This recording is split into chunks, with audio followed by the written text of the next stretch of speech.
For the first time, we are hearing from the family of an area shooting victim. Thanks for joining us. I'm Melissa Langbed. And I'm Phil Aldrich. It was a little more than a month ago when one person was killed and two others were hurt in a shooting at the Pine Grove Cemetery in Wausau.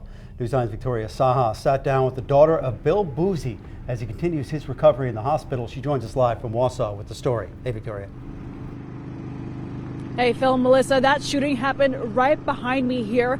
And as the community still reels together the tragedy, the daughter of Bill Boozy says she is just thankful for the doctors to jump in and save his life. Darcy Birch spends every day at the Aspires ICU, holding her dad's hand as he fights for his life. It's been 35 days not hearing my dad's voice, and it's hard.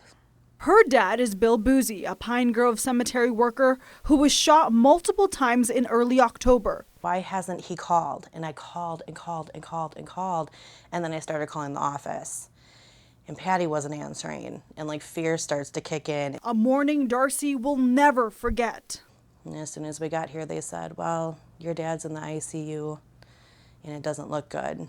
Now, more than a month later, she says the biggest challenge Bill is facing is having a traumatic brain injury. We're celebrating when my dad can take a command to wiggle toes and take a command to wiggle his fingers or kiss your finger or something like that. But Darcy tells me if it weren't for the quick-thinking doctors, those small milestones wouldn't have happened. They gave him transfusions right on site. They were working on him and saving him before he even got here. And these doctors have been outstanding, the most compassionate, caring. Situations like this are rare for local emergency rooms, but they say they are always prepared. The best part about the keeping the cool is learning at a residency where you see these patients all the time, because it is important to remain calm, to respond to any changing variable that happens. As for Darcy, she's relying on prayers and the efforts of doctors. I mean, when you see this happening on the news, I always reach over to my husband and we pray for other people's families. And then you become that family. Hoping she can bring her dad home soon.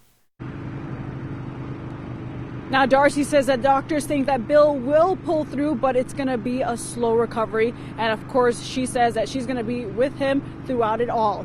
I'm live in Wausau, Victoria Saha, News 9 WAOW. Thank you, Victoria.